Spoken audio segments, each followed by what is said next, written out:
Hello, everyone. Welcome to the 10K Project. My name is Tawana Rivers, your Chief Operating Officer, and tonight is Tuesday. You know what that means. One of our members, Perez, would say it's Turn Up Tuesday. And so we've got another amazing founder to bring to you to celebrate, right? For us to celebrate. And hopefully we find it in our hearts and find it fits well in our portfolio to invest. With that said, Andrew with WealthStack has joined us this evening. I'm going to share my screen and pull up the campaign. All right, so if you guys can see the campaign page, this campaign is on StartEngine. So we haven't been to StartEngine in a while. So I'm going to spend a little bit of time going through the campaign specifics. The first thing I'm going to say with this campaign is it is closing in 6 days. Andrew, is there a chance that you're going to extend, or 6 days the cutoff? I'm definitely extending. Okay. So I'm definitely extending At least 30 days, but likely 60. And I hope for more beyond that. Okay, awesome. So to date, Andrew has raised $69.93 from 16 investors. The share price is $1.32 with a minimum investment of $264. The offering is of common shares, and this is an equity deal, right? And so 6 days remaining on the current countdown, but Andrew will extend. But you guys know how I feel about the timeliness of making decisions, right? And I'll share something I got today. Today has been just an interesting day of revelation and things coming back to back for me that are it's very divine. But today I got an email. Some of you know that we had a founder on last year, Marcel Benson with Benson Watch Company. And Marcel's thing is about owning your time, right? That's his slogan for his watch company. And today he sent an email out and it said, don't let delay be your downfall, right? And he talks about making urgency a personal motivator and being intentional about urgency. And so I feel like that every time we come here on Tuesday and we bring up a campaign page and we see whatever the remaining time is, I want us to be mindful that at any time, these founders could get the money they're looking for, right? Somebody could drop the $1 million check on them because they see the value and they have $1 million, right? And then the campaign comes down and we don't have the opportunity to invest because we weren't mindful of how delay plays a part in our lives and in the opportunities that we're given. So I'll step down off my soapbox for a minute and just say, as we're looking at all of these campaigns week over week, we've got to be intentional. When something resonates as, oh, that's a good one for the portfolio, we need to respond accordingly, right? With that said, I'm going to take you a little bit through the campaign page. You guys know how I feel about campaign pages.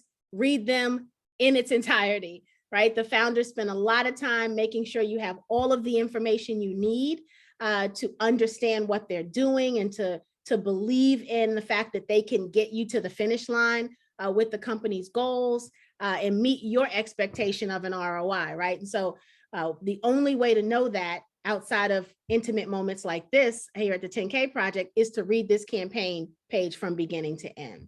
There are some rewards associated with this campaign. So there's the $264 plus will get you the StartEngine's owners bonus. You also have a $5,000 investment that gets you 5% bonus shares. $10,000 investment gets you 10% bonus shares. And then a $20,000 investment gets you 15% bonus shares.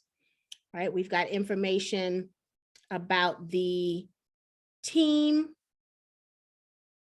I think that's a little further down. There you go. We've got the team. I'm sure Andrew will talk about his team. We also have the terms spelled out a little more specifically. Right up at the top, there was a summary of the terms. Here, they're spelled out a little bit more in detail, right? And so we also have the Form C. Remember, many of you were at that session we had where we walked through the Form C from beginning to end to be able to show you exactly what to look for in that Form C and what things mean on the Form C and why the Form C is important, right? So Andrew's Form C is there. And with that said, I am going to stop my share. And Andrew, this is where I turn it over to you, sir, to tell us all about you and tell us all about WealthStack and why it is going to be an investment we want in our portfolios. Awesome. First and foremost, I really want to say thank you so much for this opportunity. And I want to share how incredibly proud I am of everything that you put together here, Tawana. I think it's part of our history and our progression as a people. And so I certainly see ties back to the old school roots when we were just figuring out what to do and someone just gave up their house as the place everyone comes together and they organize it. And that was kind of the beginning. And so I think what you're doing is so important and so crucial. So I definitely want to say thank you so much. Again, I'm incredibly proud of you. So hi, my name is Andrew Blaze. I was born in Jamaica in the West Indies. I grew up in Brooklyn and Bed-Stuy, and I am the CEO and founder of WealthStack. The first and foremost thing I'd like to share with you is that I'm an investor. And so I have loved the stock market ever since I had the misfortune of being struck by a car as a poor immigrant kid in Brooklyn. And we got a couple $1,000s of settlement money. And my older brother, who went to Princeton, taught me all about the stock market and got me into it as a 11-year-old kid, and I loved it. And so this led to me growing up in New York, just really being addicted to the stock market as a concept that you could put money in something and all of a sudden later there's more money and you can spend it. It was just something that was just so novel and exciting to me as a child, it still is. And so Stuyvesant stock market game, number 6 in the entire state of New York, still wear that very proudly. Buying stocks such as Hilfiger and Motorola. Fast forward to West Point Military Academy, Army officer for 5 years. You've got some of my military photos and accomplishments a bit behind me, and then went to Columbia for business school after going to West Point and serving the Army for 5 years. At Columbia, got the chance to do the value investing program where I learned from Warren Buffett. Warren, like we're boys. Warren Buffett went to Columbia back in the 50s.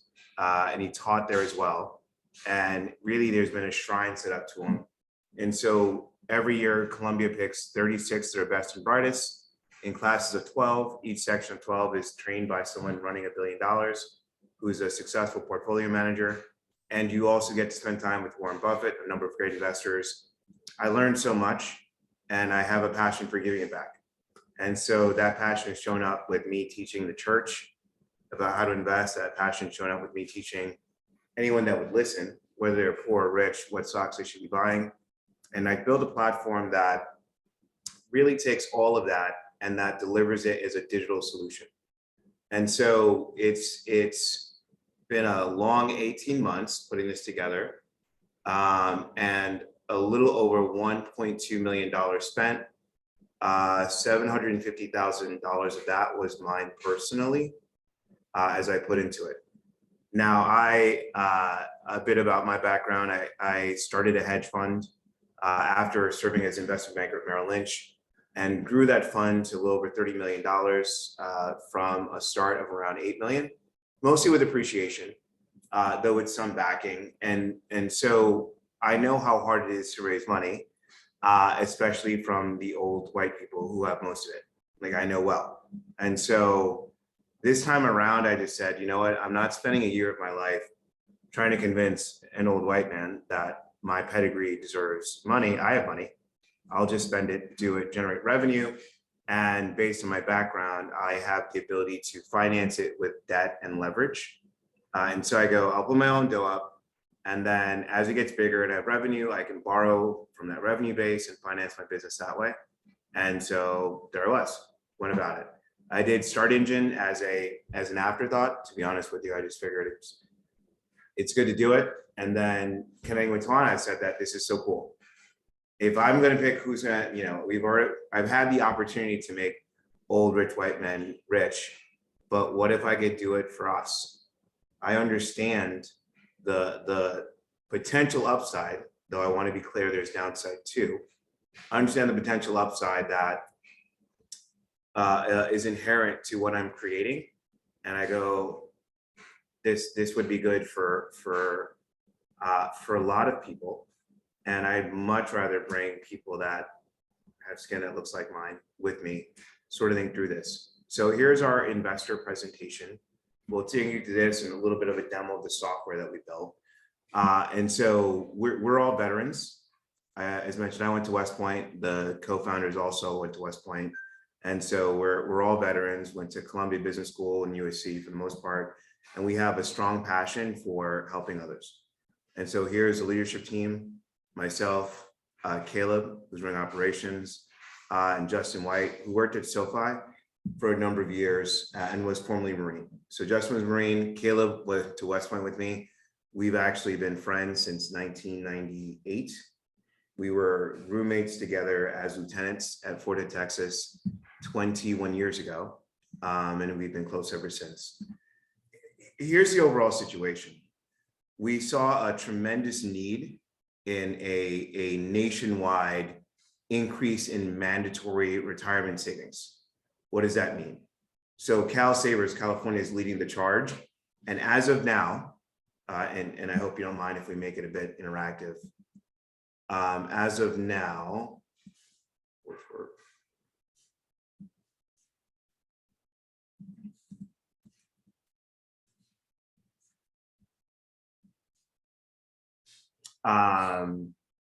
Cal Savers has a mandatory requirement where if you have more than 5 employees in the state of California, you have an obligation to plug your business into this. And really the only way out is to have a private solution. What we're offering is a private solution. And so in a nutshell, we saw, and that's just one state focusing on it. There's a federal version, Secure Act 2.0, which is passed the House and which requires every business with more than 10 employees that's been in business for more than 3 years to again have a mandatory state-run retirement plan or a private solution. So we saw a tsunami of opportunity here, and we created a digital solution around that. We've got more than 12 million businesses across America who are directly impacted by state-run programs. And then we've got the federal program coming down the pipe as well. And so I said, I'm a small business owner. Ain't nobody got time for all that. We need something simple, fast, and easy that addresses this requirement and that honestly is able to help people create wealth longer term and help the individual employees. And so we really brought all that together. We brought that together to address the questioning and the difficult times so many small business owners are having with getting more talent. And so here are 2 videos that are going to give you a little bit of a flavor for the WealthStack platform. Hi, welcome to the WealthStack Simple IRA mobile application. Now that you have finished your registration, you can log into the app and start making trades. The first thing you will see after you set up your account is the Explore page. This page has videos organized into courses that cover a variety of topics that will help you improve your financial situation. At the top of the page, we have our financial experts and influencers who have created content for our application. You can click on their profile and follow them if you want their videos in your feed. The next page is the For You tab. This will stream a feed of videos based upon the goals and preferences you chose. It's probably a great time to tell everyone to download the app.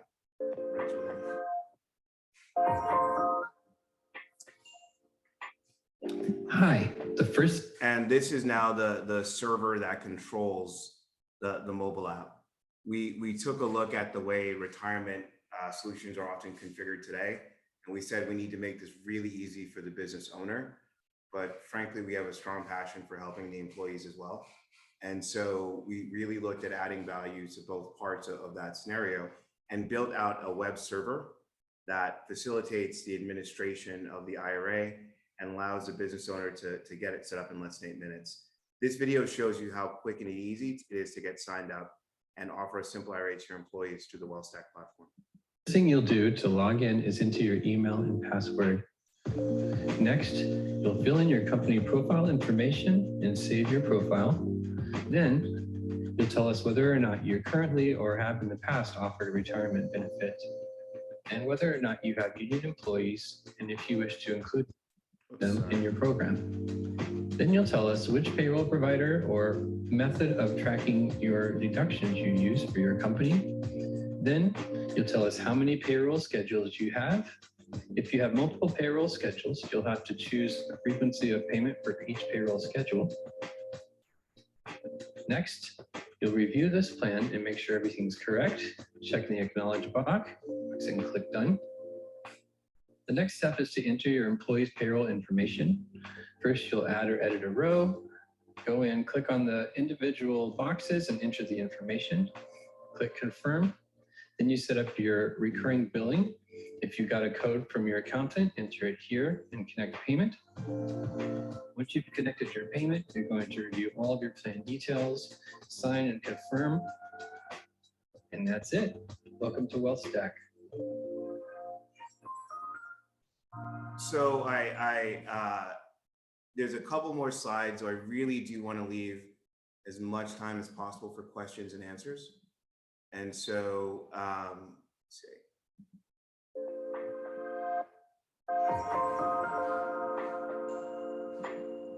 Hi. And so we most of the 1.2 million spent went to hiring developers from Acorns to build out a tremendous trading mobile app infrastructure. And so it was very important to me from the onset that we built it right and that we had a sound and secure system. This is going to everywhere from my church group to potential partnerships with large banking institutions. And so I thought we had to get this right from the very beginning.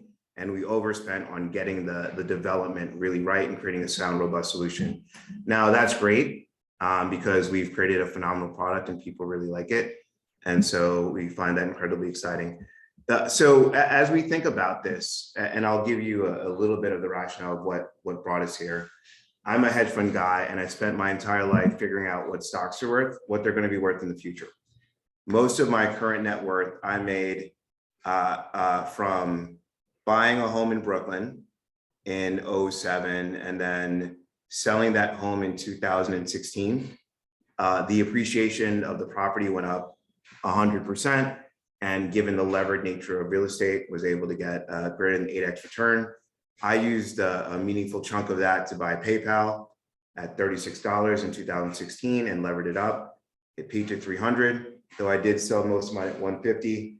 I made an incredibly strong return and used a lot of the proceeds to build WellStack as well as make other investments. And so I'm an investor's investor and I felt a compassion to bring that back. But I also knew that fintech companies are really valuable. Say, take a business anyone might be familiar with, say a local retailer, a bodega in New York, a corner store. That business in the stock market is worth 1 to 2 times revenue. Fintech multiples have corrected meaningfully, but many traded north of 30 times revenue. So that let me say to myself, if I create a business with $1 million of revenue, and that's a small retailer, that business is worth $1 to $2 million. But if I make a business in fintech with $1 million of revenue, well, that business is worth, in many instances, more than $30 million based on how they're valued. And so I said, I should be making one of these, right? And so that's really what brought us here. I serve on public boards as part of my private equity background. And so I served on the board of National Cinema Media, $450 million a year of annual revenue. It's in the movie cinema advertising space. I served in the audit committee there for 2 years. I currently serve on the board of MDIA. They own Hot 97 and WBLS, the radio stations, as well as some legacy billboards. And so I learned a great deal about advertising, about what it takes to be a public company. And so I said, putting together a solution that potentially can go public over time makes sense, and doing one in this sector, in this space with this recurring revenue model focused on small, medium businesses and banks is something that will garner a very high multiple in the market. If you're going to spend your time building something, build something that will be very valuable when scaled, if successful.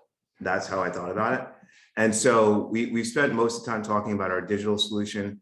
I also have a pro level solution where I provide financial advisory services to companies, and we help them raise capital in the markets. We do that in exchange for 1% of any credit we raise and 2% of any equity we raise. Currently working with a good friend who has a 100 million annual revenue security company, one of my West Point classmates, and we're looking to speak with investment banks about raising them 25 to 50 million. I'm very excited about that. And there's of course a 1% fee associated with successful raise of capital with that part of our business. Here's some of the economics of signing up a small business. They're paying $49 a month plus $7 per employee. And so if you think about, approximately 20-ish or so employees, that adds up to a couple $1,000s a year. We partner with resellers like QuickBooks Pro advisors, accountants, insurance brokers, and we have them act as our agents as well to go forward and sell. And in many instances, those are a few calls and or discussions with them, and then giving them digital resources, and they potentially generate $17,000 a year. Oops. And so average number of employees times $7, $49 a month. We're really talking about a little less than $200 a month and around $2,000 a year. So that's something a small business can easily manage for a high value solution. Though it is, again, when you think about that with a potential 30 times multiple on the other side of it, signing up a business, it potentially adds $60,000 to $100,000 of value to it, depending again, the multiple that you assign to it. Just some of the rationale and the logic that led to it, though that was the capitalist side of why I thought it made sense to do this. Here with the average net worth by race, which is something that I personally find morally offensive, is the other reason why I thought this is something that needs to be done. Education needs to be provided to diverse communities, and it needs to be given in a palatable form. And so I am going to, here are some of our partners. We're accepted into the Independent Community Bankers of America Accelerator, say that 10 times really, really fast. And we're awarded there last year. Koso was saying we were the only Black company in the ICBA. We were also awarded by JP Morgan and Chase last year as well. In a startup competition, we received 3rd place, which we thought was really exciting. And so what's been really, really great is large brands are thrilled to partner with us because they recognize the value. Q2 provides the digital logic behind Acorn. They're also the bank operating system for 600 community banks across America. We are going to be in their marketplace by the end of this year. QuickBooks, we've begun our integration into the QuickBooks marketplace, which has 3.2 million active subscribers, and that should be done in the next month or two. Here are our milestones. And with that, I am going to just some of the significant volumes of content we produce. I write for Forbes and Entrepreneur, great pieces. Here are some of our videos, though I will end with going to our YouTube channel, where you can see a bit about how the content we create helps us.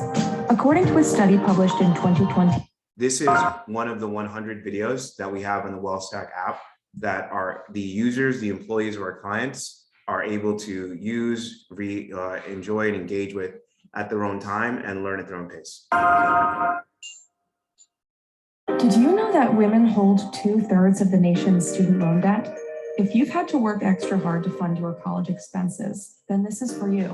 Whether you want to pay off your student loans in 5 years or simply pay off your student loans faster than you already are, here are some easy to implement tips that can help you reach your financial goals. Before even thinking about paying off your loans, it is important to ensure that you've partnered with the right bank. It's something that college students and recent grads often overlook, but it's crucial in setting you up for future financial success. When you're working with the right bank, you can save on credit card fees, billing, and overdraft fees. According to a study published in 2020 by Doxo Insights, late fees, overdrafts, and even fraud cost Americans an extra $577 annually. This doesn't even cover the cost of account maintenance fees, which averages just under $11 a month, or a total of $132 a year. So if you're not smart about who you're banking with, you could be losing at least over $700 a year in fees that could be spent on your student loans or investing in your future. And The so same goes I'll for choosing stop the there. right bank partner for your credit card. It was shocking to me sitting on this board, and National Student Media had an enterprise value of a little over $2 billion. So I'm sitting on this board, it's 20 people in the boardroom, obviously the only Black person. Everyone's a bunch of old white people for the most part. And we're watching commercials because we do commercials before the movie trailers. And there's a Target-based montage where they show all types of all the famous movies, and they take a scene, they clip it all together. And so we're looking at this commercial and I go, guys, I just saw this commercial and I saw over 100 actors and every single last one of them was white. 60% of our audience is Black, Hispanic, and minorities, because minorities over-indexed in movie theater. But all we're ever shown are these videos highlighting white people. And this is even more so true in the financial world. And so I said, this doesn't make sense. Prior to building our platform, we did a survey of over 200 Americans, all walks of life across America. And the number one thing that we heard is that people want to see people that look like them, that they can ask questions to. And so we thought it was vitally important to deliver that. With that, I'd love to open up for questions if it's time for that, and then take it from there. All right, thank you very much, Andrew. Guys, now's the time. Put your questions in the Q&A section. See if there's any comments here. Obani says, Obani, you experienced some audio freezing. Yeah, I didn't get that on my side. Hopefully the replay, hopefully you can hear going forward fine, Bonnie, but hopefully the replay will allow you to catch up on a piece that you may have missed. We apologize for that if it was something on our end. Right. So Andrew, can you tell us, while the families put in their questions in the Q&A, tell us a little more about the state laws that you referenced, that where the states have these requirements. Tell us exactly what, just a few examples of what some of these state laws are. Sure, I would be more than happy to. I love research, and so I'm like, oh, good, a chance to show my research.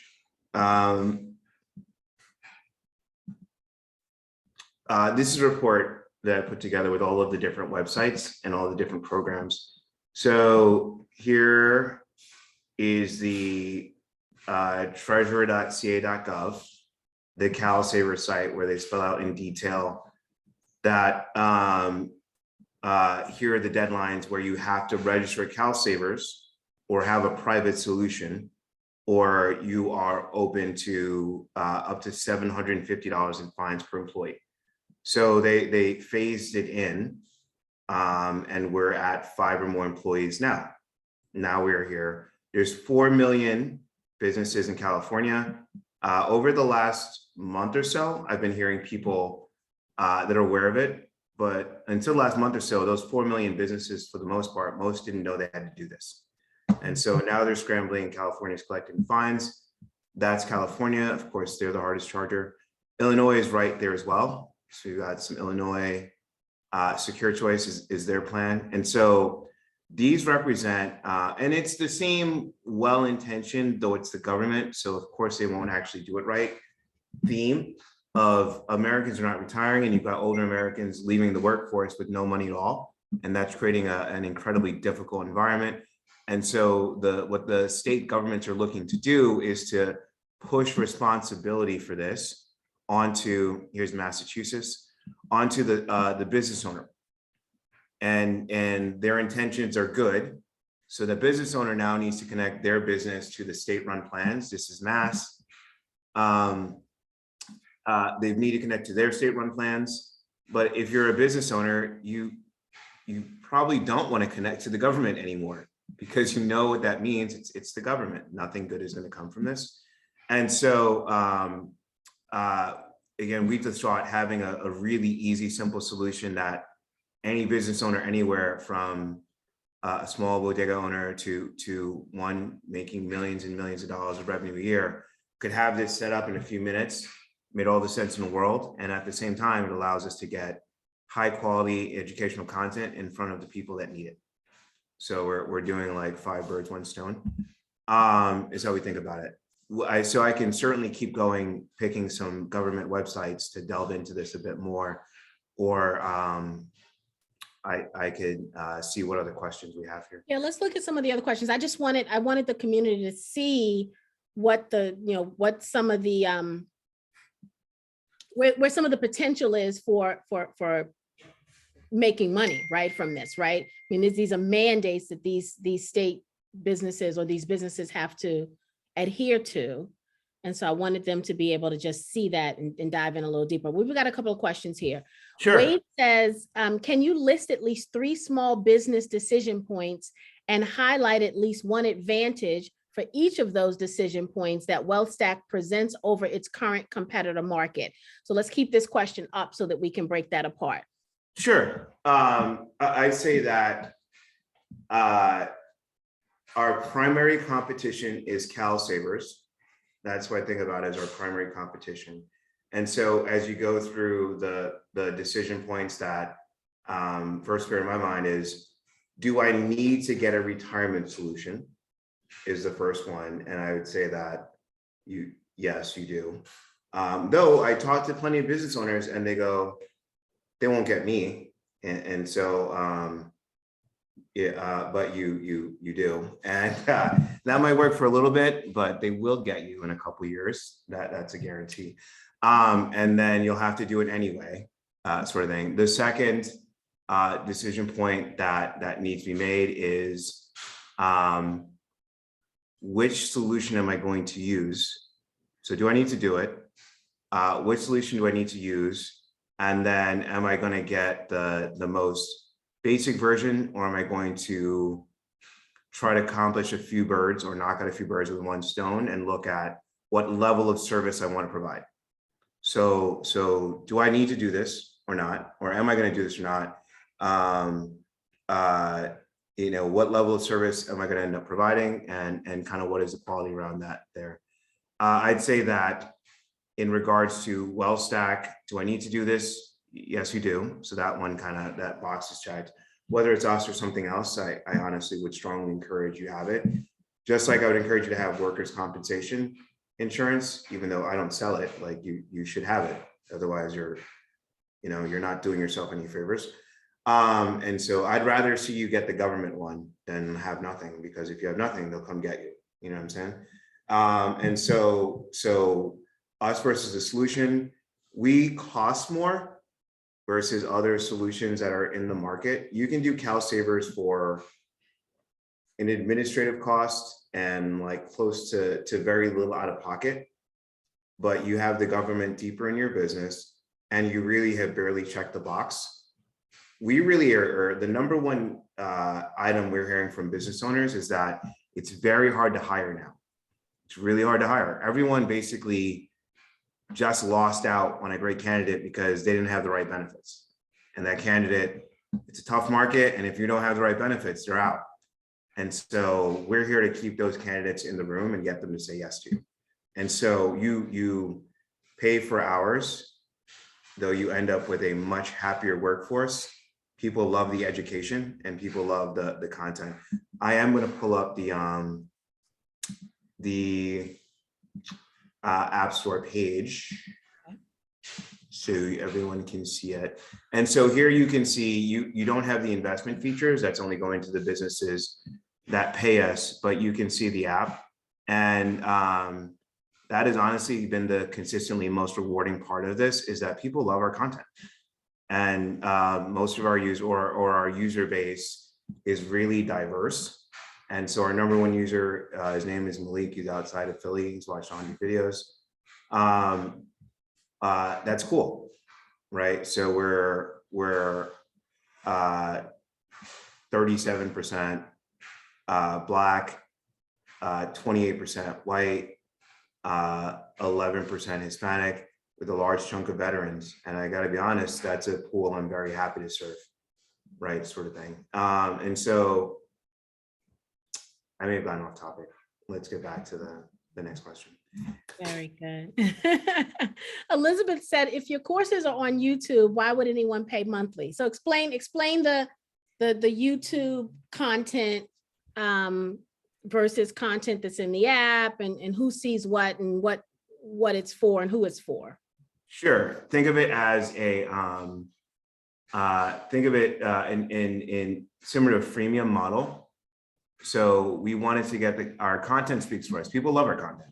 And so I go, the more widely we proliferate it, the more the more I'm helping the employees, and the more brand awareness there is. Now, we originally began as a B2C consumer, and we said we're going to bring our solution to the individual consumer. I wanted to go consumer and banks in like a barbell approach. So we'll help people right away and the consumers, and we'll make our money from the banks. And what we recognize is that there's such a strong need with the small business owner, and the small business owner is so much more nimble and can react so much more quickly, leading to a shorter sales cycle versus going to banks. And I was like, well, great, here we can kind of do all of this, but it's the videos in the app are to help people. And then I sell the small business owner who's really focused on what's my state requirements and what are the things that I can put on a sign to give my prospective employees encouragement to sign the dotted line. So the last thing that business owner cares about is, are some of these videos in the App Store? No, what they care about, will this cause someone to stay with me because they're happy? And what is the cost? So that's how I think about it. Increasingly over time, it will be bifurcated. There's I won't bore you too much, but I love this anecdote. So in France, where they had really the first class train carriage system, what the French did is they made train cars, and they paid extra to take the roof off of the cars that were coach. Cost same price as first class, but they paid extra to remove it, so those people would be less happy, and then they could drive more people into first class, right? That's the nature of here's low price, and we're going to pay extra to make it harder for you versus high price.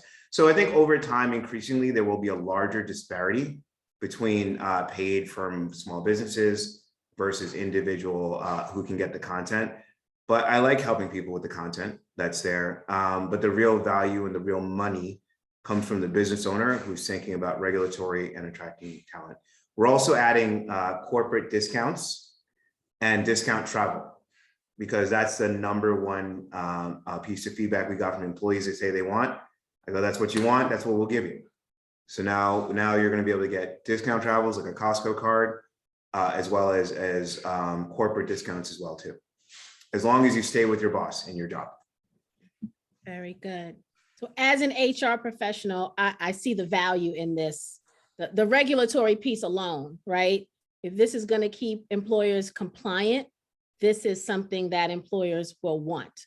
The recruiting and the retention component to it is a nice bonus as well, because that's important. But that regulatory piece is huge. 100%. And so it's been great. It's been good. And so the many existing solutions involve spreadsheets. You're like, all right, here's my wealth advisor, and I have a 401k, and like we do spreadsheets, and they go and they do that. And I was like, this is really stupid. Why don't we do better? And then I was like, why don't we do better? And it was kind of like, well, we do it this way because we've always done it this way. And I was kind of like, well, that seems like a really dumb reason to do it. And so the Pension Act, the 401k, which the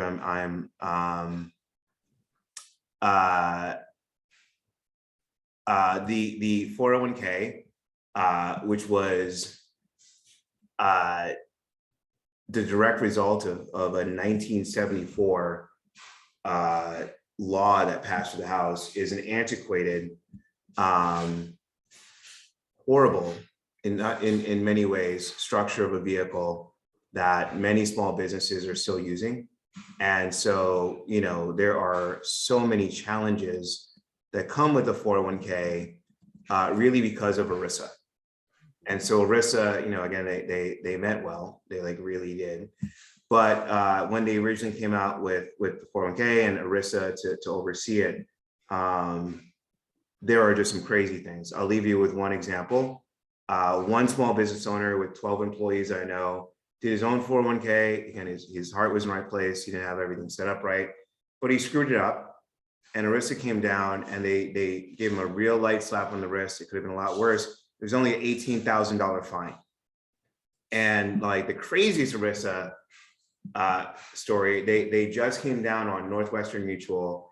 Northwestern Mutual recommended a 401k for some businesses, and the ERISA board said, you had too many choices. You now owe this company $2 million, single largest judgment ever. And so I looked at this as a business owner and I was like, this is, pardon my French, like F word crazy. And so this is crazy. You gave me too many choices and now I owe $2 million to my client for writing too many choices on this list. Something doesn't smell right in Denmark. And so that's because it's under ERISA.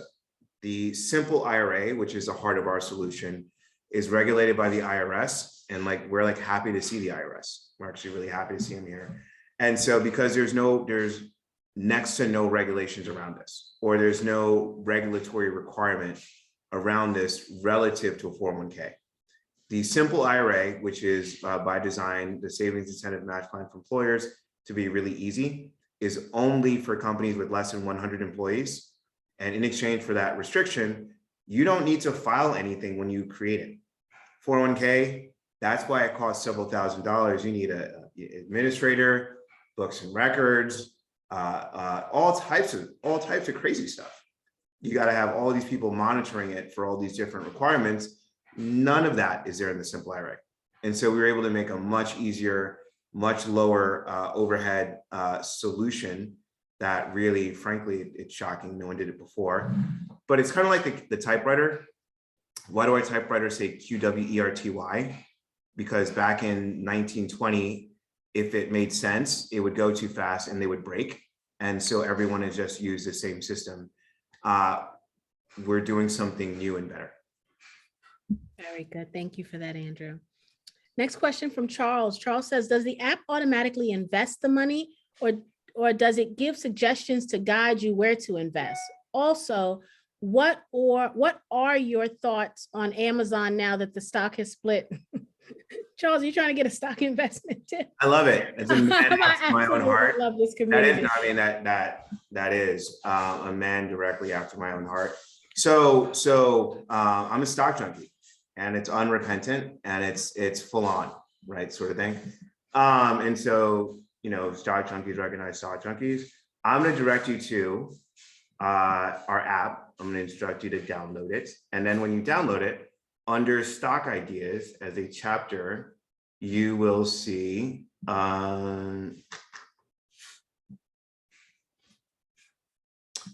Amazon stock analysis. And so I'm Andrew. this is not my favorite look at all, by the way, but I was just learning how to make videos at this point in time. But in the content in the app, I go through individual single stock name investments and details. Long story short, I really, really, really like Amazon. And I think that it's incredibly compelling. I think that this is a very, very, very difficult time to be a single stock investor. And I say that as someone who's made millions as a single stock investor. This is an incredibly difficult time. And so I can't really, in all fairness, encourage you to concentrate in anything, not when, Jesus, not when this is going on. You know what I mean? Like if you get it wrong, and this is obviously there are unique factors to Netflix, but that's not even, yeah, this thing went from $700 in November, December to $200 now. And so, I removed single stock investing from the app really right around here. I was like, this is too crazy. I've been investing since the 90s and I've never seen something like this. This isn't a penny stock. This thing is like $1 trillion. And it lost like 60% plus of its value in months for one of the biggest stocks in the world. And it goes on and on and on. We can pull up Facebook, we can pull up too many names to count. And so that makes it hard for me to go, yeah, go all in on any stock. And I say there's someone who like made a killing doing that. I'm like, this isn't the market to do that. And so everyone's getting bodied. Everyone's getting bodied. This thing is down 70, it's crazy. 70% in a matter of months for like a $1 trillion company. And it's and there's a lot of them. It's not normal. So you're forced to be diversified in this kind of market sort of thing. Though I like Amazon a lot. Next question. The next question is for, well, no, let's answer the beginning of Charles's question. The app itself, you're not investing money. The latter. We Right, we provide it's videos, we make suggestion. recommendations and go based on the answers to the questions as you open your brokerage account. This is our recommendation. And so, I guess in many ways, I'm like the old school barber. It's simple but good, right? Sort of thing. And so it's a simple set of portfolios that are robust on market, very heavily focused on large cap ETFs. In fact, the platform, you can only purchase the 250 ETFs that are the largest by trading volume. And that's by design. We could trade everything, but I just said, guys, it's retirement. People don't really know what's going on. And this market is like crazy. We need to keep it big. We need to keep it liquid, and we need to keep it easy. And we need to give people instruction as to how to do this. Very good. Ms. Beulah says, I worked for the state in 2008. We had an associate come to us and say, ride the wave. But if you are retiring now, you will lose. My 401k has not rebounded. How do you speak to 401k? I would say that patience and a long-term perspective is important. And I would say that to the extent you can, the right way to think about it is can you invest more today? I think it's fascinating. We've moved on from tell us about this company to give us stock advice, but I'm not even a little bit surprised. My entire life, everyone's come to me for stock advice. Everyone that's like been aware has been like, I need to find out what's up from this guy. And so in a nutshell, I was like, did I actually build an app for this? Everyone's asking me about this. Here's how I think about it. Believe it or not, so the market's returned really since really 2010, it's been closer to 15%. But on average, it's in 8 to 11%. If you are out of the market and there's, call it 235 trading days, somewhere around there. If you're out of the market for the 3 biggest trading days, you give up over half of the return, maybe more than half. Think about that. You're talking about 1.5% of the active trading days in a year, which you would expect, gives you a hit, but not a huge one. If you do that, you lose most of the upside in the market, and that is in a year. You start trying to time the market, and there it is. Look, I've had to go to the side in a bucket and like vomit because of the sheer losses in the market. I've lost millions in days, sometimes, professionally and personally, and it's like, fuck, I guess I have to buy more now. Situation dependent, right? And so like, it's like, you may be buying different things. You know what I'm saying? You might be, I like to high grade my portfolio and market dislocations.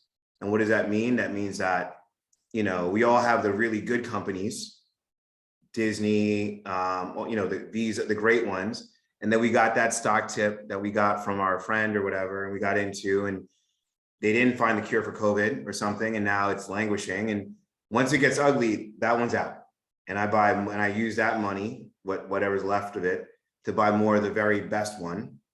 Because I know when things get good, Disney's going to be doing just great, right? Disney's going to be doing just great when things get good. And in fact, it's weird, but if the really large good companies go up way quicker in a rebound than the small ones. So long story short, I don't know when the market starts to make sense again.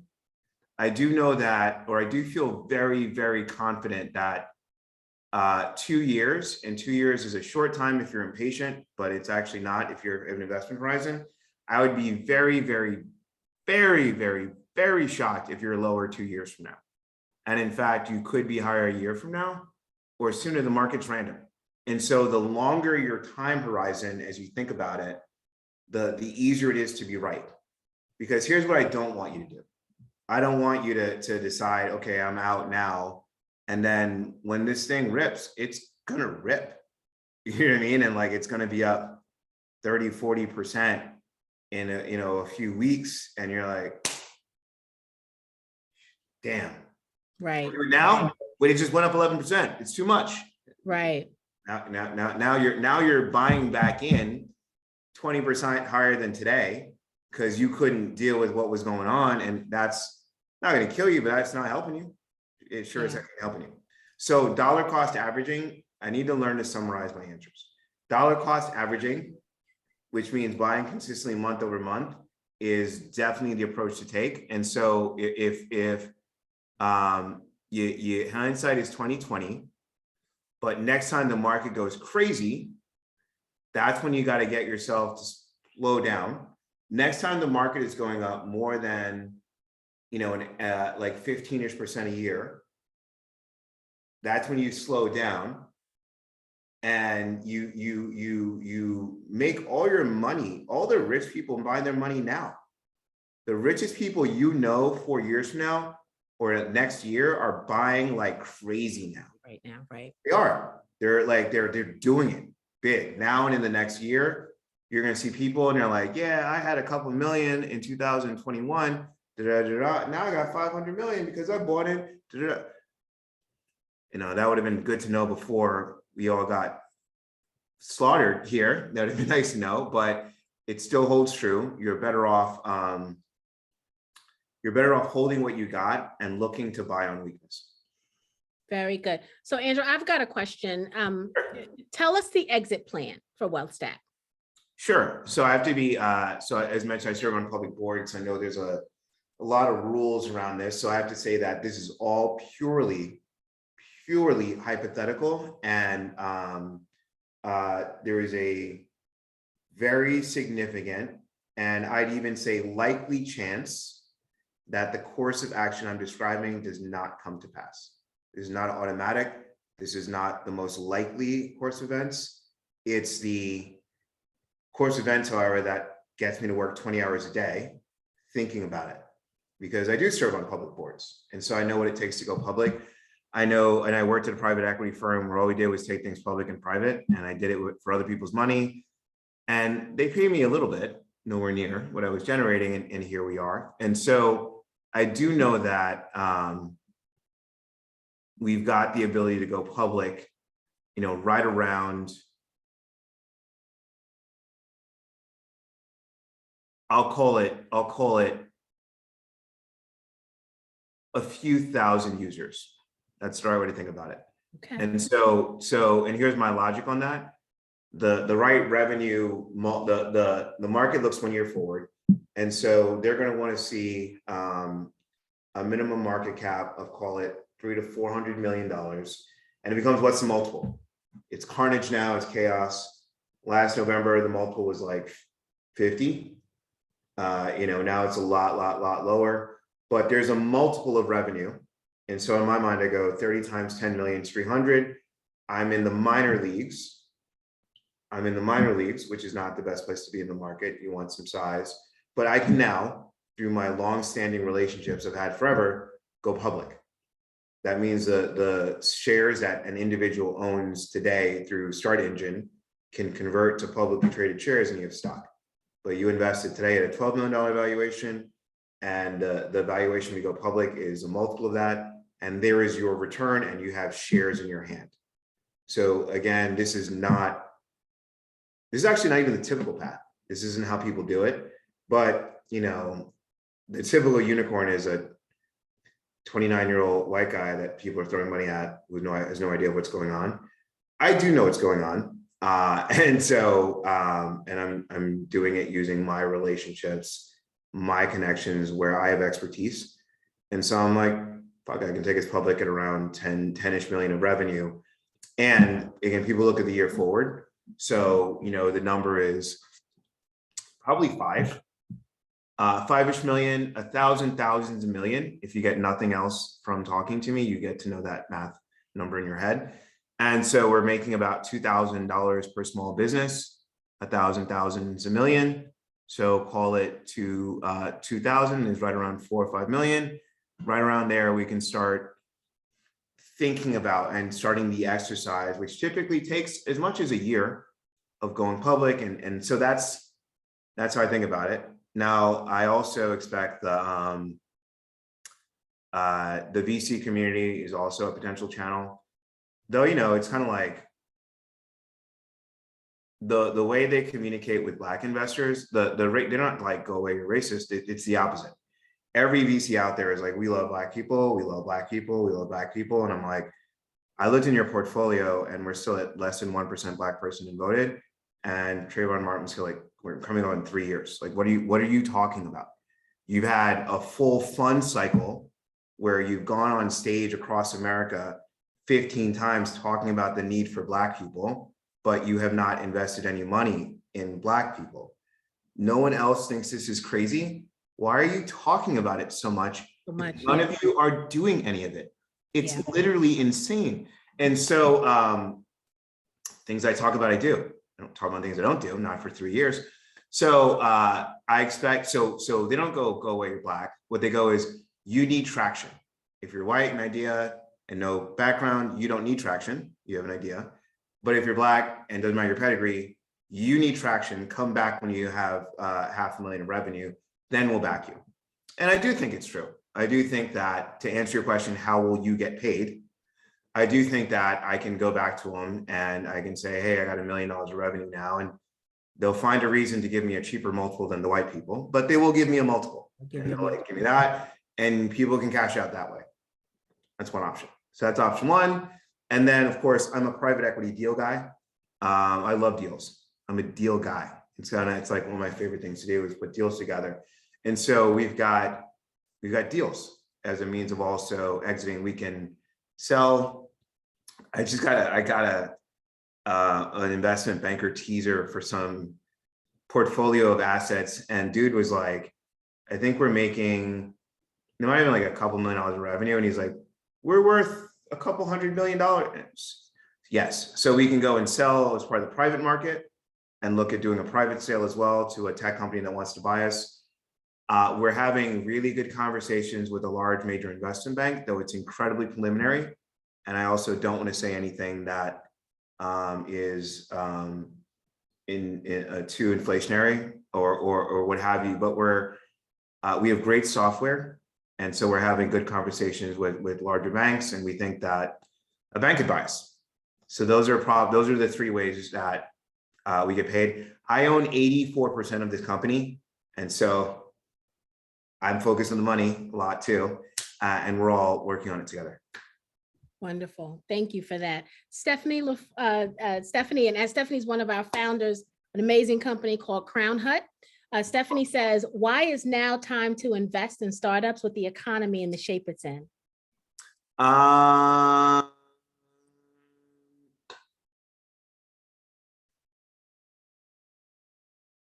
So I'd say that, if you wanted to ask, so I made the decision, this is a time of intense volatility. If you want my macro view, I don't know if you want my macro view or my sales pitch for the company, I'll give you the macro view. Interest rates are moving, and what that is is doing is producing a lot of volatility in the price of things. Volatility means changes either to the up or to the downside. And so you've got huge swings in the value of things as a direct result of interest rates adjusting. And that is likely going to continue for the rest of this year. They're going to keep screwing with interest rates, and that's going to make everything all wonky and figuring out where things are worth and what is going on. And that is certainly absolutely the case for startup assets too.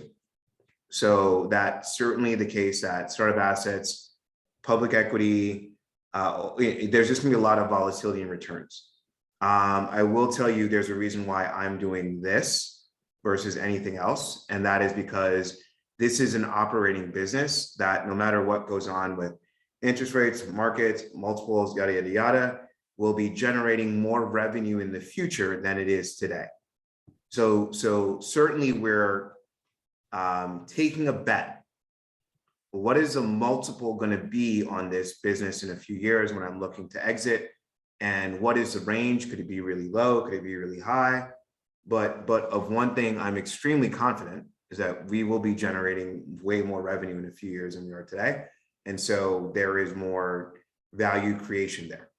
So especially in this market, it would be erroneous for me to say, this is what the company will be worth. This is the multiple for the company in 1 year. But I can definitely say in a couple of years, we'll have way more revenue and the business should be meaningfully more valuable. I don't know if that answers the question. And then as far as this one, look, I'm incredibly good at the use of leverage. And so my mom doesn't like it. She always warned me of a debtor's jail, but I'm really, really, really good at understanding credit. And so Standard General, where I worked before, and had the chance to learn from Sue Kim, who's an investor in our firm. Standard General, they took a $50 million investment and bought Twin River, which is a casino in Rhode Island. And then they converted that casino to what is today Bally's. That investment in Bally's,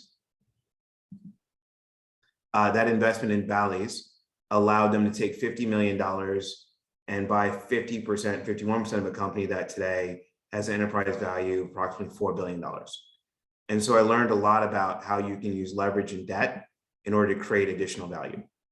And incidentally, and so that is what you get with this. You get me using debt, because as mentioned, I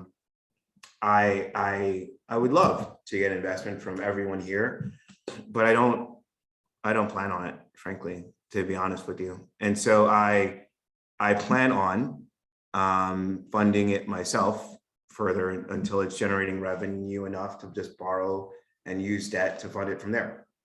We can borrow, this is a recurring revenue-based business. And so you've got a lot of lenders that like that kind of model because it gives security and cash. And so we can borrow, think of it kind of a little over 2 times revenue. And we can start doing that pretty soon, and I'll finance it that way and keep borrowing more as we grow. So that adds risk to the business because now there's debt, but it also turbocharges your returns. It turbocharges your returns. I hope this isn't too, is the word gouge? I hope this isn't too gouge, but I am going to show my Beverly Hills home that I purchased using leverage, and my knowledge of PayPal stock. And I go, okay, Andrew, this is $36. It should cost 100. Why just buy 100,000? Why not borrow another $250,000 on top? And then when it works, you don't make 200 or 300, you make $1 million, and then use that to finance a home. So I'm really good with leverage. And so you get me with leverage. And so there's risk. And again, I really don't want to say or imply there is not risk, because there is, but risk goes both ways. Risk to the upside and risk to the downside. Risk just means uncertainty in a range of outcomes. And so you get me running debt in this, and that supercharges the returns too. I personally think that is more than enough to offset the challenges of the macro environment. I'm biased, however. Certainly I look at it and I go, again, no other investment. I wasn't planning on any investment, frankly. And this is how I plan to do it. Did I answer the question? You did, and I want to piggyback on that, because what I know from conversations with you is, and I love that you just said this, is this business will move forward, whether this equity crowdfunding campaign is successful, right? Successful or not, right? Because you've first of all, you've been blessed to have the capital to move it forward. But the reason you're doing equity crowdfunding, I think, is the better kind of conversation. If you want to touch on that a little bit, why equity crowdfunding for you, Andrew? You could fund this business and take it to its next level tomorrow. Why equity crowdfunding for you? Diversification is important. And so I not probably, as a financial expert, I should not have put $1 million of my own money into the business. I should have raised money, and I should have a smaller equity stake, maybe 30 or 20 or whatever it is, but I should not have put the capital. I should have raised it. But, you know, I'm good at a lot of things. Asking for money is not a strong point, sort of thing. And I was kind of like, executing is. So I can spend my time, because raising money takes time. And this was my approach with the Start Engine campaign. That's why I haven't put any effort into this. I said, I want to have this here as like a line and we could use it, but I'd much rather be getting customers and revenue in that I can borrow against than trying to spend time convincing someone to look at my investment. I kind of go, look at my pedigree. I've done some like crazy things and been incredibly successful at it. And here's the model, and here's examples, and here's how it works. But at that point, I'm kind of out of breath, sort of thing. And so I'm like, you don't get it, then you can read about it later, right? And then we'll just keep it moving. That part, right? So let's put a pin right there. Yeah. We know that with the Jobs Act, we've got this incredible opportunity to get in on the ground floor of greatness, right? And what you just said is, you know, you can read about it later. How many things have we read about later and kicked ourselves in the you know where because we heard about it and didn't respond or act accordingly at that time? And I think as investors, those of us watching, I am not a financial advisor, right? And I do not play one on TV, but I have missed enough opportunities to know that when you see and hear something that makes sense, business sense, financial sense, you need to be kinder to yourself and not get in your own way. I'll say that. That was not financial advice for anybody who thought it was. I couldn't agree more. Look, I come from a credit background. In my last job before I started this was working at a $2 billion credit shop that buys distressed stakes. They bought Radio Shack, American Apparel. They buy things out of bankruptcy, fix it. And it's a 4-man investment team running $2 billion. And we sit on boards and we do the work. We roll up our sleeves and do the work as much as you can from a Fifth Avenue office in the middle of Manhattan. And so there's a credit perspective to the way I think about things. And like, you're secured by my investment in this. All right, I'm already $750,000 in, and I want it to work. For it to work, you have to make money. I cannot have it work if you don't make money. It isn't feasible. And I'm planning on it working a lot, like clearly. And so, but this is why I'm not good at raising money. I'm not here to convince anybody of any. I definitely shouldn't be saying that either. But I'm not here to convince anybody of it. And I do want to reiterate there's risk to it. I put all my chips on it because I like the way it pans out. And I'm helping people, which feels pretty cool. And I'm helping Black and brown people learn how to create their own wealth. And so that's it there. So I will tell you it's risky. I will tell you that the upside is extremely significant from here. Very good. Elizabeth said, how much money have you generated in 2022 with WealthStack? So far in 2022, last month was $8,000. $8,500, and that was our biggest month so far. And so year to date, I think we're at like 22,000-ish or so, somewhere around there. Okay. And this would not be the 10K project if we didn't ask for perks and swag. Wade said he's loving that pullover. So do investors get access to the Wealth Stack gear like you're wearing? You know, we love some good swag. You got like, and I was like, yeah, dude, honestly, you spent your entire life getting old right with people who are richer. My boss was worth $500 million at Clar, and now he's worth a full billion. But like, what if you helped a few hundred Black people go from middle class to wealthy and start changing the game? You know, it's kind of part of it. I even have hopes of, you know, maybe we'll give our shares to our users when we go public, sort of thing too. And like, why don't we distribute it to this community? And so I'm excited about investors from this community. I guess I would be excited about old white money too, but I'd be less excited. I'm gonna get some of the other gear. Can I just say I love Andrew, y'all? We got hats. I know. Absolutely love Andrew. I was like, I'm starting a company. Like the hoodies need to be right.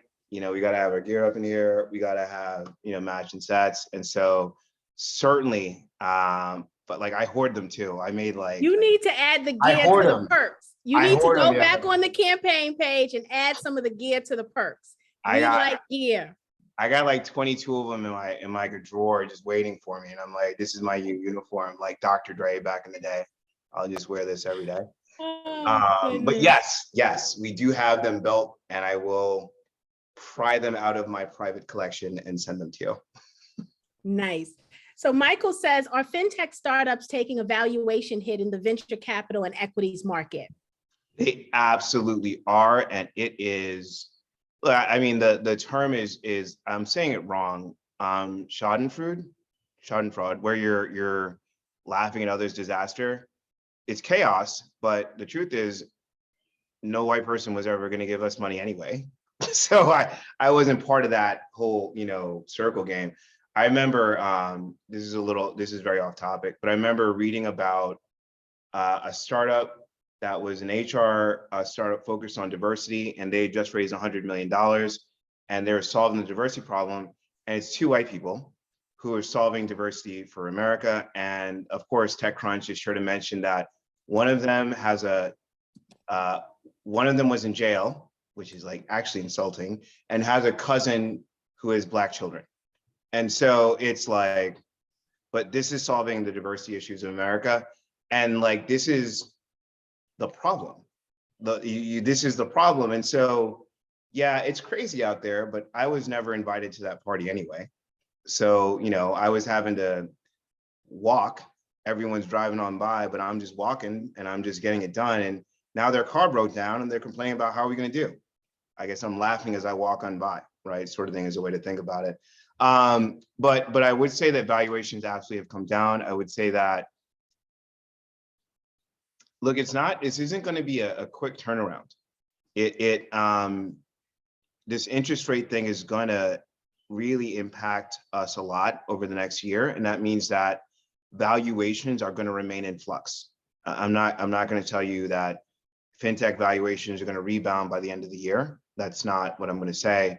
What I will say that is that we are in a market dislocation, and that the fintech model based on subscription revenue is a tremendous one.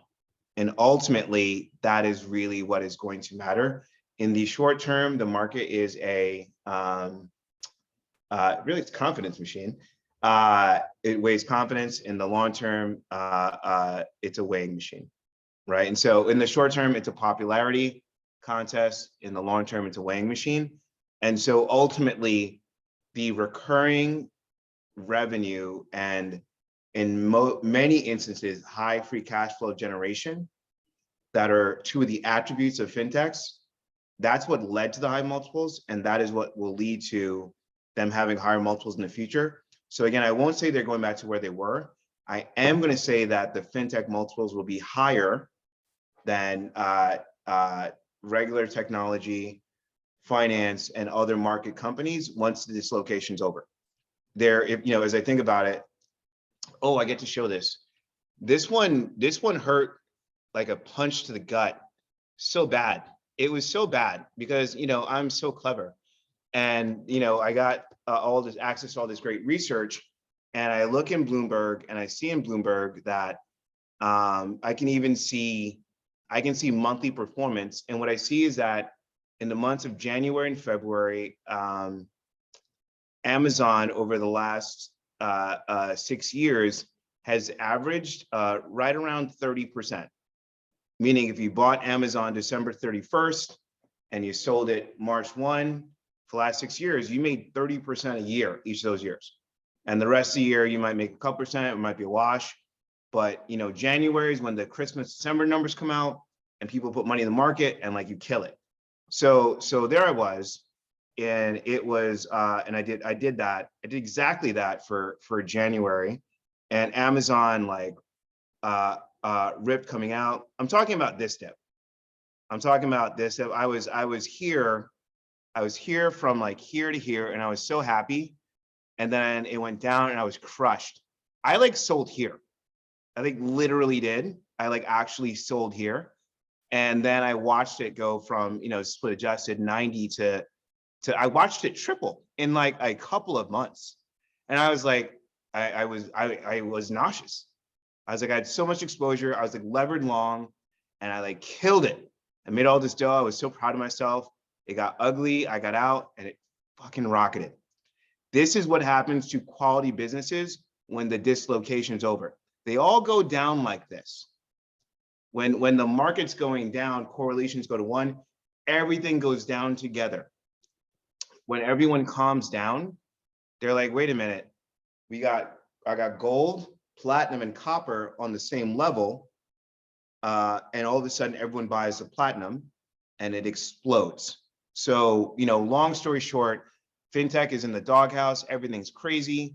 When things get better, fintech, because it's a better business, I'm confident we'll have a higher multiple. Now, interest rates go crazy, that higher than the other companies that are publicly traded. I got to get better at shortening these answers. Really. All right. So let's knock out these last ones here.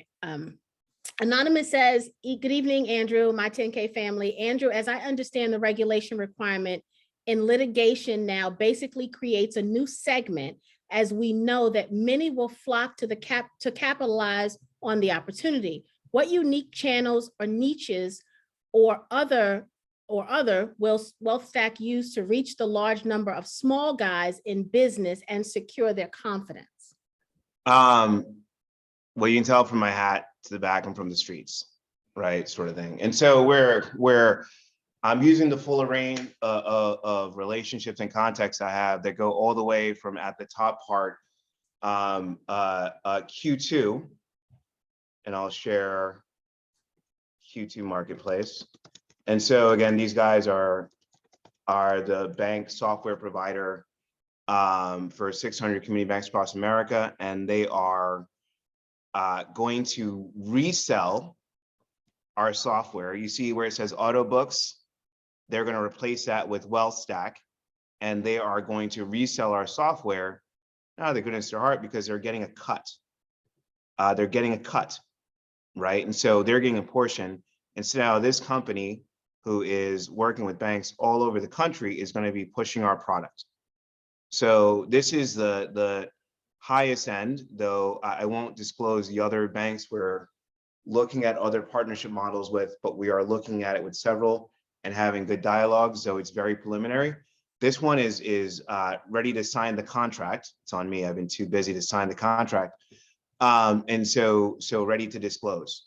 QuickBooks Marketplace, same story, but it goes all the way down to the street team. So we have a reward-based system. You can get your own URL. Oh, this is great to talk about here with this audience. You get your own URL, you sign up, and then you are able to sign people up for the WealthStack app by using that URL to direct them towards it in Instagram, Facebook, social media, emails, all of it. And when people sign up, the first 5, you get $200 per business. The next 5, you get $250 per business. And then after that, you get $300 per business. And I would actually be way happier sending this audience tens of thousands of dollars than getting it as investment income. That probably says why I haven't raised more investment income, but that's very, very true.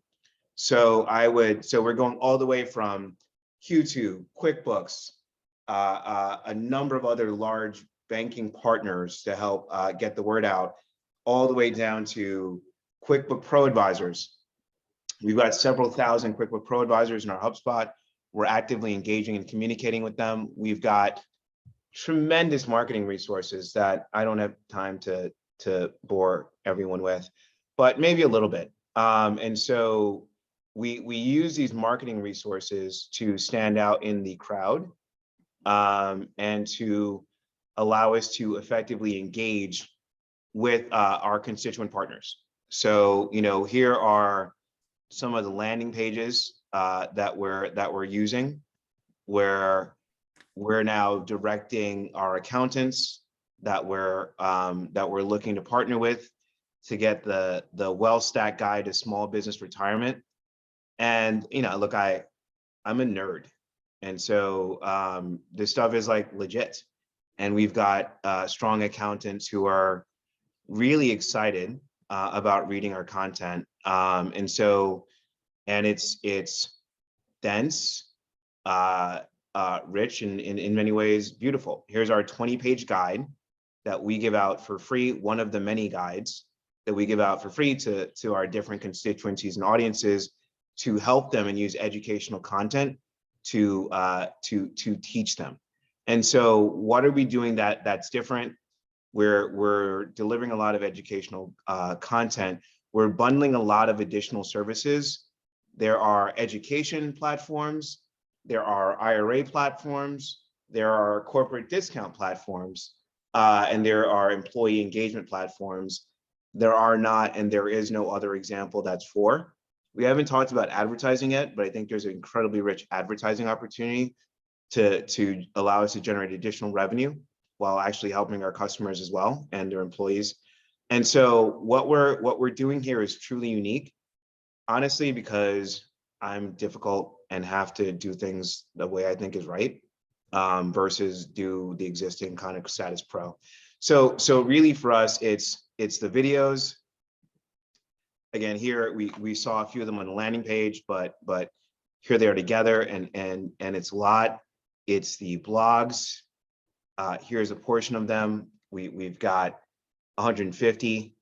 It's the press. Again, I'm writing for Forbes. The impact of government retirement on small business owners. And I say my team and I write for Forbes. Andrew Glaze, Forbes contributor. And so we're created a lot of high quality content, and we're using a number of different partnership arrangements to get our distribution, ranging from at the really high end large banks to individual street teams, including people on this call who I would love to get signed up to refer businesses into our platform. Wonderful. These answers are not getting shorter. We've got a couple of comments. You know what though? So here's what's funny. Answers are getting shorter. But here's what's funny. We are an education community, right? That's Yep. what we do here, right? We learn and we love that. And Anonymous says it here. Thanks for being transparent, my brother. You are educating us tonight and you have a great mindset. Others can learn and grow from you. You keep it 100. I love that. The coolest thing about most Tuesday nights is we walk away learning about the industry that the founder is pitching.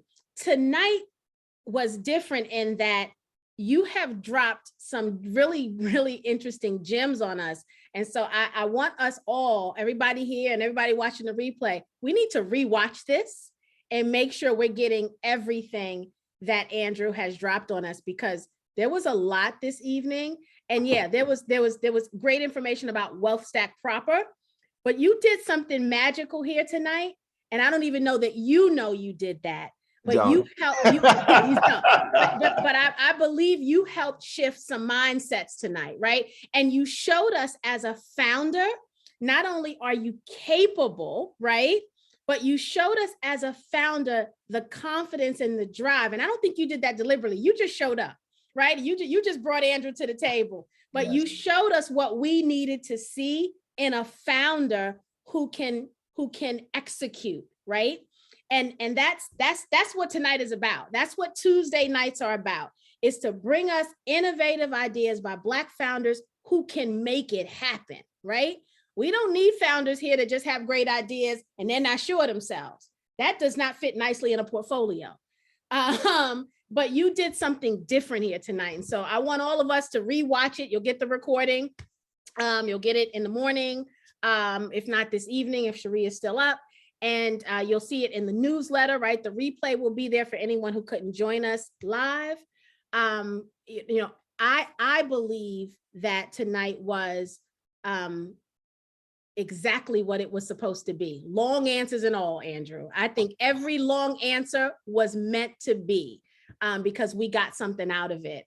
And if you don't give us some hats or some shirts, we're gonna have a problem because Norris says, Norris says we got to get a hat or a shirt. Something. People are coming. We got black and we got blue, and let us know. And so, look, I'm happy to help. Again, I think I could have been way more salesy, but that isn't really me, sort of thing. And so, would love to have you along.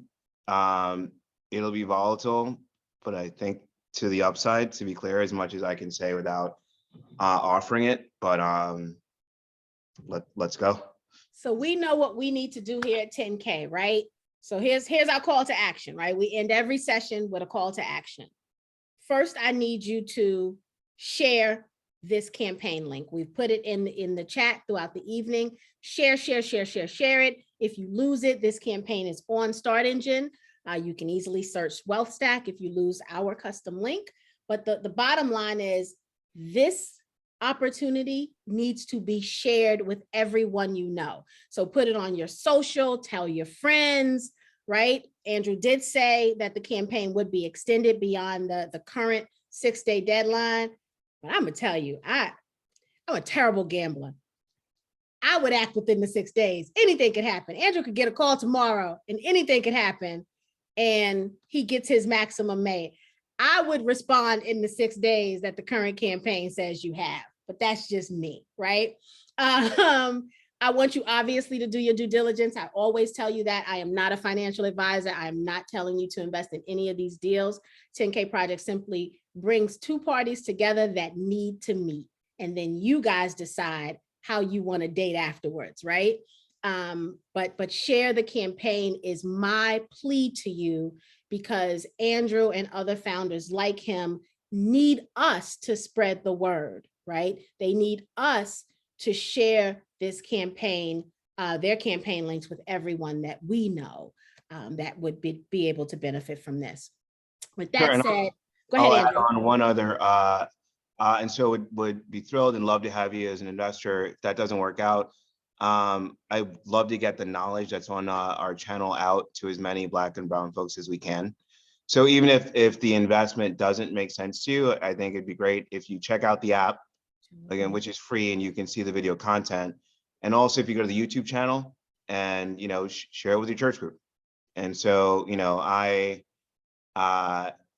one of the things that was frustrating to me as I built this is I talked to a lot of executives and CEOs, and I talk about the ecosystem we're building and how we're putting it together. And they go, well, if you're serving Black and brown folks, they're all poor. How are you gonna have money? How are you gonna make money? And I'm like, we're not all poor. And I'm tired of people thinking that. I really am. And I know it's not true. And if through my actions, I can make a bunch more Black millionaires and move us all together that way, then that sounds great. Hopefully it doesn't make me racist. I would rather make Black millionaires than white millionaires, though they're fine too, sort of thing. And so I'd love to figure out a way to partner and see if we can build something together. Though if not, please take the knowledge and share it with your communities, because we as a whole and as a people need to learn how to create wealth. And I think our lessons are at least somewhat helpful in doing that. Wonderful. With that said, you know what's on you to do next, right? You decide. Thank you so much, Andrew. I'm bummed it's over. I had such a wonderful time. What well, I guess now is where I would give the t-shirt offer, excuse me, the swag offer. Should we tie it to dollar amount invested? Is that I it? think you should. I like that approach. I always, so here's what we've done before with some founders. We've said, if you invest X amount by X date, then you get this perk. And it's been a special 10K project perk. And what we've done in the past is we've had, after the community make that investment commitment, they then email me directly at trivers@the10kproject.com, letting me know that they did that. I create a spreadsheet with their name, their address, the date they invested. And then at the deadline that we give them, I then send that spreadsheet to you and you send us all our swag. That's how we've done it in the past. And it's really, Something's like wrong with me. I'm like, wait, I have to give up my sweatshirts. And I'm like, you can keep the 20 in your drawer. no, it's fine. Order It's some fine. more. I was like, wait, it's in exchange for millions of dollars, but I was like, I have to give up my sweatshirts. So, so is the right number 500 or 1,000? What do you think, Tawana? I think 500 is fair. So your minimum is 264. 500 seems fair to me. Okay. We'll do 750. We'll split the baby. So everyone that does $750 or more by 5 days from now, you will collect their name as well as their size and if they want the color blue or black, please. Okay. And I'll give them a shirt. Okay, so let's write that. So guys, you're gonna email me if you invest $750 or more in 5 days. So that is 5 days from Tuesday, June 7th, right? You are going to send me your name, first and last, your address. You're going to send me if you want blue or black, and you're going to send me the size. And so I was just getting some of the merchandise. We've got, I got the black. I actually like the blue more. I think it's more of a subtle kind of regal. We got the blue, and I actually do like the blue. Sort of thing. So, okay, I guess I'll be giving these up in exchange for investment, and I'm really looking forward to it. All right, awesome. I love it. Thank you, Wade and Norris, for talking about the swag. Thank you both. All right, guys, this has been a wonderful evening again. This is not the last you're gonna see or hear of Andrew, because Cherie and I absolutely love Andrew's content, and we are going to be highlighting a couple of things from him in our newsletters, and we're gonna be talking to him even further about us being able to utilize some of his content, because it is amazing wealth building content.